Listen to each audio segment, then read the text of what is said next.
Paano bumili ng share sa international company sa US stock market? Via GoTrade application. So, meron akong $108.91.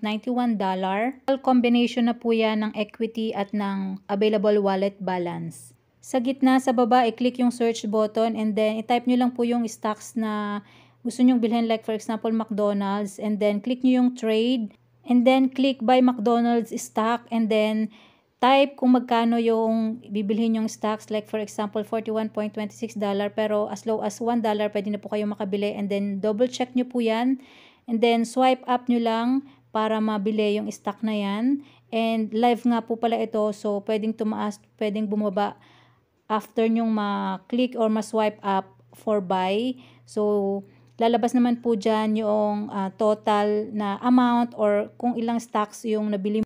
Sa total amount, kasama na po dyan yung trading fee. So, in this buy stocks natin is meron siyang $0.11 trading fee.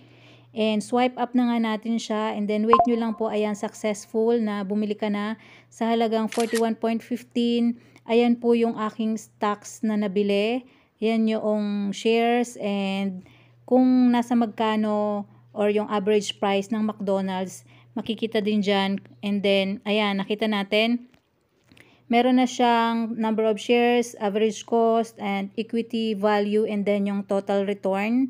Ayan, makikita po yung details after nyong makabili or makapag-sell ng stocks dito sa McDonald's via GoTrade application. So, ganun lang po kadali kung paano makapag-buy ng shares gamit ang GoTrade application. So, ayan, meron na po akong ibang stocks and pwede nyo pong i-try para makapag-start kayo mag-invest and makabuy ng shares from international companies. So, click nyo lang po yung aking link sa baba or sa comment section or sa description box para makagawa kayo ng inyong account.